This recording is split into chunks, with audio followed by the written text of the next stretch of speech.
क्या आज संसद में जो हमारे 131 प्रतिनिधि बैठे हैं, क्या वो अनपढ़ हैं? क्या वो शिक्षित नहीं है?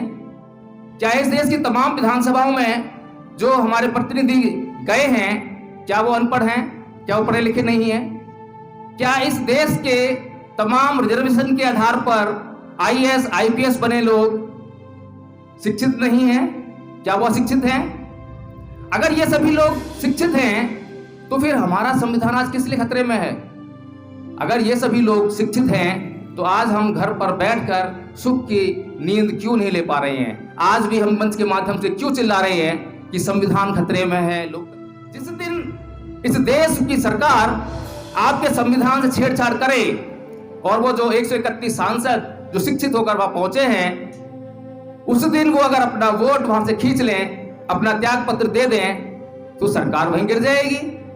आपका संविधान कैसे खतरे में? लेकिन मेरे साथियों, जिस शिक्षा की बात परम पूज्य बाबा साहब ने कही थी, उसको हम समझ ही नहीं पाए। मेघवाल की हत्या होती है, जितेंद्र मेघवाल की हत्या होती है, राजस्थान की इस भूमि से हमारे लोगों की हत्या होती है, लेकिन हम समझ नहीं पाते हैं कि वो हत्याएं कौन कर रहा है। हम सोचते हैं कि कोई आदमी कर रहा है, उससे हम जो है मुआवजे की मांग करते हैं, नौकरियों की मांग करते हैं, उसी में सोचते हैं कि हमारे साथ न्याय हो गया। ये न्याय नहीं है।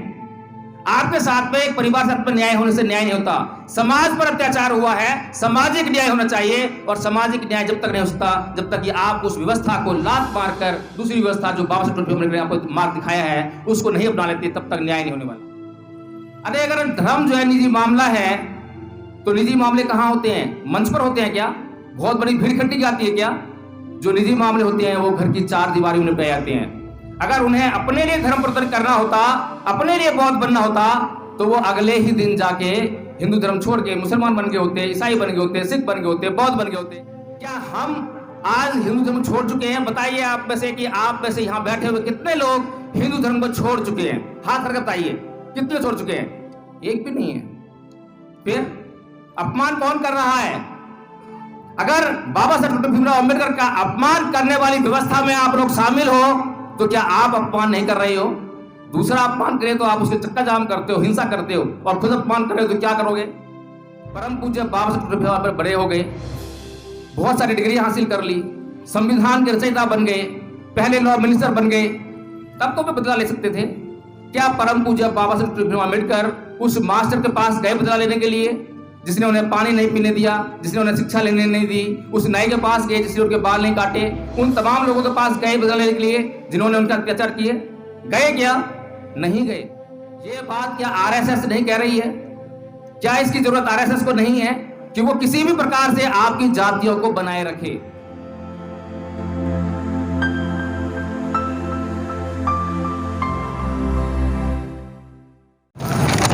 बोलने की जो तैयारी थी वो तो खैर घंटों की थी, लेकिन मुझे आपकी पीड़ा का एहसास है, क्योंकि कभी मैं भी वहाँ बैठ कर सुना करता था, और जब वक्ता बहुत देर तक बोला करते थे तो सुनने की जो वो थी कैपेसिटी जो खत्म हुआ करती थी। इसलिए अधिक नहीं बोलूँगा, बहुत संक्षेप में बात करूँगा और काम की बात करूँगा। सबसे पहले तो मैं ये जानना चाहूँगा कि हम यहाँ पर जो आकर आज परम पूज्य बाबा साहब डॉक्टर भीमराव अम्बेडकर की जयंती मना रहे हैं, क्या वास्तव में पूरी सच्चाई और ईमानदारी से मना रहे हैं, या सिर्फ एक खाना पूर्ति के लिए हम यहाँ पर इकट्ठा हुए हैं? जैसा कि मुझसे पूर्व नीलम बौद्ध जी ने आपको यह सब बात बताने की कोशिश की कि बाबा साहब डॉक्टर भीमराव अम्बेडकर ने कहा है कि मेरी जय जयकार मत करना, मेरे बताए हुए मार्ग पर चलना। दोनों बातें हैं। आज जय जयकार करने वाले तो बहुत लोग हैं, और जय जयकार करने वाले लोगों की संख्या बहुत भारी मात्रा में है, इसीलिए हमारा समाज आज आगे नहीं बढ़ पा रहा है। हमारा सामाजिक आंदोलन सफल नहीं हो पा रहा है, हमारा राजनीतिक आंदोलन सफल नहीं हो पा रहा है, हमारा आर्थिक आंदोलन सफल नहीं हो पा रहा है। कारण सिर्फ ये है कि हम परम पूज्य बाबा साहब डॉक्टर भीमराव अम्बेडकर की जय जयकार में उलझ कर रह चुके हैं। हम बाबा साहब डॉक्टर भीमराव अम्बेडकर की बात नहीं करते। मंच के माध्यम से मैं बहुत देर से सुन रहा हूँ, कई वक्ता गणा कर गए और बाबा साहब डॉक्टर भीमराव अम्बेडकर के विचारों में लाग लपेट करने की कोशिश की कि हमें यह कहना चाहिए, यह नहीं कहना चाहिए, हमें उसका ख्याल रखना चाहिए, उसको कहीं बुरा ना लग जाए। अगर किसी को अच्छी और सच्ची बात बुरी लगती है तो क्या वो बात कहना छोड़ दोगे? यही बात, यही घटना एक बार परम पूज्य बाबा साहब डॉक्टर भीमराव के साथ में घटी थी, जब लाहौर में जाति पाति तोड़ो तोड़क मंडल था और वहां पर जाकर जो है बाबा साहब डॉक्टर भीमराव अम्बेडकर को एक भाषण देना था और वो भाषण की प्रति पहले ही उन्होंने मंगा ली कि बाबा साहब हमें लिख के भेजिए कि आप क्या बोलने वाले हैं। बाबा साहब ने अपना भाषण उनको भेज दिया। तो वो जो मंडल था उसने कहा कि बाबा साहब आपको इसमें कुछ परिवर्तन करना पड़ेगा, आपको ये शब्द जो है थोड़े से परिवर्तन करने पड़ेंगे। बाबा साहब डॉक्टर भीमराव अम्बेडकर ने कहा कि चाहे मुझे वहां बुलाओ मत बुलाओ, लेकिन इस भाषण में एक भी शब्द यहां से वहां नहीं होगा। ये सच्चाई और ईमानदारी की बात है। इसी आधार पर स्वामी विवेकानंद ने कहा कि अगर आपके भीतर पत्थर खाने की हिम्मत हो, फूलों की जगह पत्थर खाने की हिम्मत हो, गाली गलौज सुनने की हिम्मत हो, तो समाज सेवा करने के लिए बाहर निकलना, अदरवाइज घर पे बैठ जाना। तो समाज सेवा का कार्य कोई आसान काम नहीं है। समाज सेवा करते वक्त हमें पत्थर खाने पड़ते हैं, गाली गलौज सहनी पड़ती है, धमकियां आती हैं। आज सुबह से मेरे पास 2 फोन आ गए हैं, धमकी भरे फोन आए हैं कि आप ऐसा क्यों बोलते हो। बड़े विनम्र भाव समझाया कि भाई आपकी समस्या क्या है, वो समस्या समझ में आनी चाहिए। इस मंच के माध्यम से हम शिक्षा की बात करेंगे, संगठन की बात करेंगे, संघर्ष की बात करेंगे, किसी को बुरी लगने वाली नहीं है। हमारा दुश्मन भी हमारे बीच में आएगा और वो बाबा साहब डॉक्टर भीमराव का गुणगान करके चला जाएगा, उसे भी कोई आपत्ति नहीं है। लेकिन जब परम पूज्य बाबा साहब डॉक्टर भीमराव अम्बेडकर की सच्ची और सत्य भरी बात कही जाएगी तो सबको गुरेज होगा, सबको बुरी लगेगी। शिक्षा की बात कर रहे थे कि हमें शिक्षित होना चाहिए। क्या आज संसद में जो हमारे 131 प्रतिनिधि बैठे हैं, क्या वो अनपढ़ हैं? क्या वो शिक्षित नहीं है? क्या इस देश की तमाम विधानसभाओं में जो हमारे प्रतिनिधि गए हैं, क्या वो अनपढ़ हैं? क्या वो पढ़े लिखे नहीं हैं? क्या इस देश के तमाम रिजर्वेशन के आधार पर IAS IPS बने लोग शिक्षित नहीं हैं? क्या वो अशिक्षित हैं? अगर ये सभी लोग शिक्षित हैं तो फिर हमारा संविधान आज किस लिए खतरे में है? अगर ये सभी लोग शिक्षित हैं तो आज हम घर पर बैठकर सुख की नींद क्यों नहीं ले पा रहे हैं? आज भी हम मंच के माध्यम से क्यों चिल्ला रहे हैं कि संविधान खतरे में है, लोकतंत्र खतरे में है?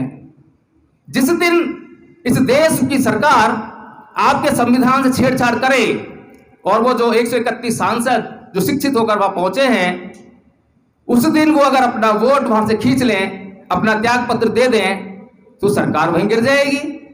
आपका संविधान कैसे खतरे में? लेकिन मेरे साथियों, जिस शिक्षा की बात परम पूज्य बाबा साहब डॉक्टर भीमराव ने कही थी, उसको हम समझ ही नहीं पाए हैं। हम तो स्कूल कॉलेज जाकर डिग्रियों की बात कर रहे हैं, डिग्रियां पाकर नौकरियों की बात कर रहे हैं, वकील इंजीनियर IAS IPS बनने की बात कर रहे हैं। हमने असली शिक्षा की तो बात ही नहीं की है। बाबा साहब डॉक्टर भीमराव अम्बेडकर ने भी 16 लोगों को उच्च शिक्षा लेने के लिए विदेश भेजा था। क्या हुआ? क्या समाज आगे बढ़ा? वे विदेशों में जाकर ही बस गए, कोई वापस नहीं आया। तो बाबा साहब डॉक्टर भीमराव अम्बेडकर की असली बात क्या थी जो हमें समझ में ही नहीं आ रही है। अभी 2 दिन पहले मैं तिगड्डा में था, दौसा का एक गांव में तिगड्डा, वहां पर भी यही बात चल रही थी कि भाई शिक्षित बनो, शिक्षित बनो, लेकिन समझ में नहीं आ रही है कि शिक्षा कैसी।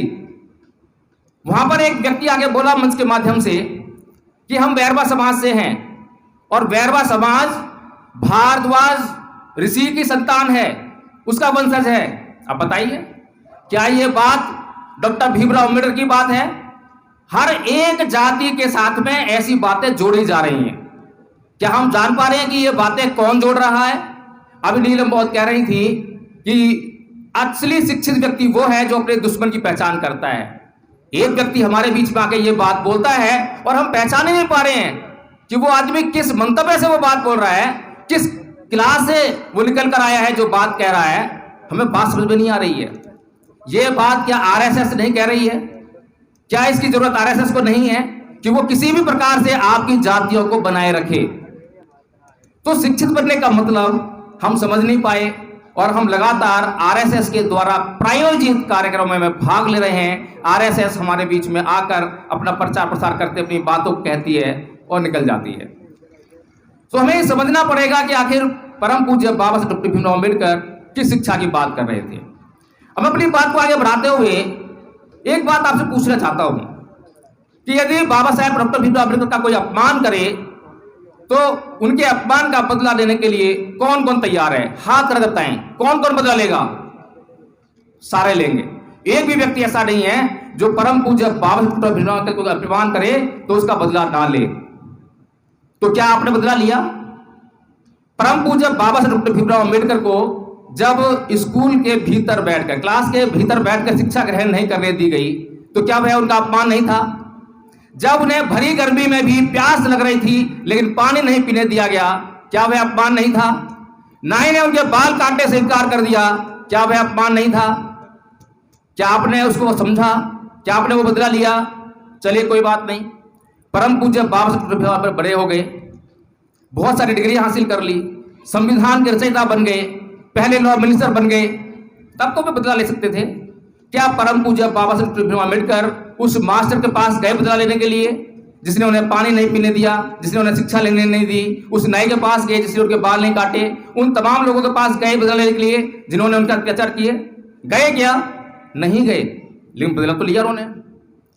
जिस तरह का बदला उन्होंने लिया, लेकिन हम उस बदले को समझ नहीं पाए, इसीलिए हम आज तक जो है बाबा साहेब भीमराव अम्बेडकर के अपमान का बदला नहीं ले रहे हैं। यहां पर अगर एक मूर्ति लगा दी जाए बाबा साहब की और उसकी कोई उंगली तोड़ दे तो कल ही आप चक्का जाम कर देंगे, रोड जाम कर देंगे, हिंसा को उतराएंगे।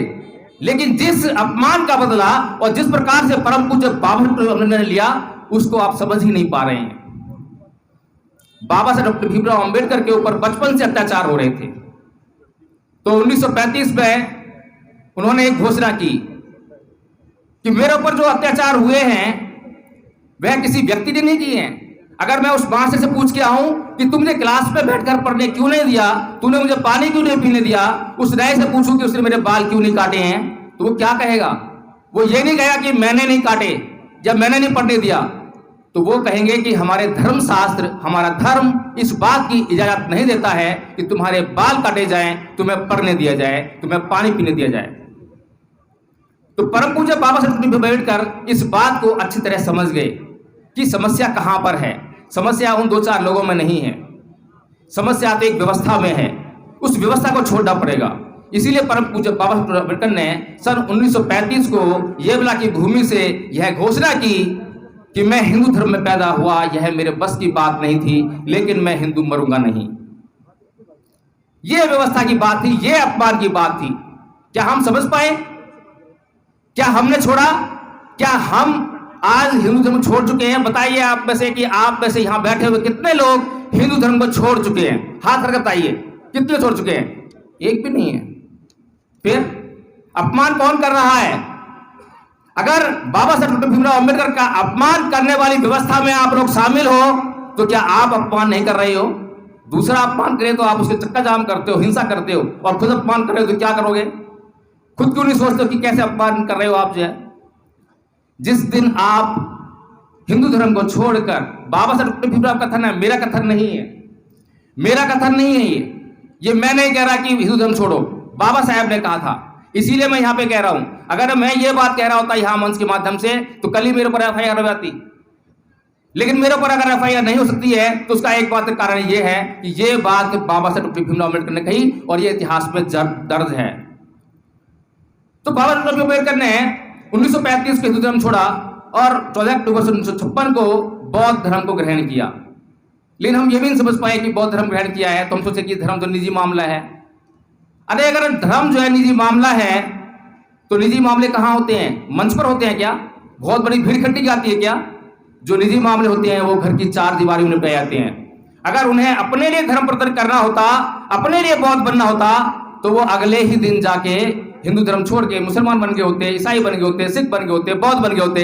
लेकिन घोषणा 1935 में कर रहे हैं और 21 साल बाद जो है 1956 को बौद्ध धर्म ग्रहण कर रहे हैं। इसके पीछे बहुत बड़ा कारण है।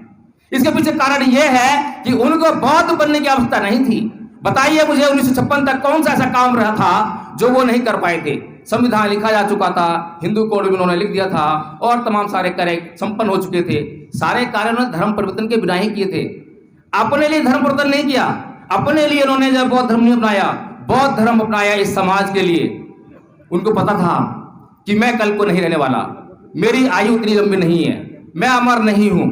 इसीलिए उन्होंने जो अपने समाज को एक मार्ग दिखाते हुए वो व्यवस्था दी, उस धर्म का मार्ग दिया जिस धर्म के मार्ग पर चलकर वे अपनी सारी समस्याओं का हल कर सकते हैं। समय सीमा है, मैंने पहले कहा था कि बहुत लंबा बोलने आने वाला था, लेकिन बहुत लेट मौका मिला है और मुझे अब सभी का ख्याल है, तो मैं आप लोगों से केवल यही उम्मीद करूंगा। बहुत निराशा मिली है मुझे यहाँ पर, वास्तव निराशा मिली है। तिगड्डा में गया था तो कम से कम आधे हाथ उठे हुए थे जिन्होंने कहा था कि हम हिंदू धर्म छोड़ चुके हैं, बौद्ध धर्म अपना चुके हैं, लेकिन यहाँ पर अभी भी आप उसी व्यवस्था का हिस्सा बने हुए हैं। जी आप दिखाई दे रहे हैं, मुझे बहुत अच्छा लगा। अभी भी हम उसी व्यवस्था का हिस्सा बनाए हुए हैं। इंद्र मेघवाल की हत्या होती है, जितेंद्र मेघवाल की हत्या होती है, राजस्थान की इस भूमि से हमारे लोगों की हत्या होती है, लेकिन हम समझ नहीं पाते हैं कि वो हत्याएं कौन कर रहा है। हम सोचते हैं कि कोई आदमी कर रहा है, उससे हम जो है मुआवजे की मांग करते हैं, नौकरियों की मांग करते हैं, उसी में सोचते हैं कि हमारे साथ न्याय हो गया। ये न्याय नहीं है। आपके साथ में, एक परिवार साथ में न्याय होने से न्याय नहीं होता। समाज पर अत्याचार हुआ है, सामाजिक न्याय होना चाहिए, और सामाजिक न्याय जब तक नहीं हो सकता जब तक कि आप उस व्यवस्था को लात मारकर दूसरी व्यवस्था जो 62 ने आपको मार्ग दिखाया है उसको नहीं अपना लेते, तब तक न्याय नहीं होने वाला। तो समाज की आप सोचिए, आप अपने मत सोचिए कि मेरे साथ न्याय हुआ है तो मेरे साथ अन्याय हुआ है तो मैं उसके साथ कैसे न्याय करूं। आप समाज के बारे में सोचिए। तो ये नहीं बात सब अपनी बात समाप्त करूंगा। जय भीम, नमो बुद्धाय। जोरदार तालियों से स्वागत किया।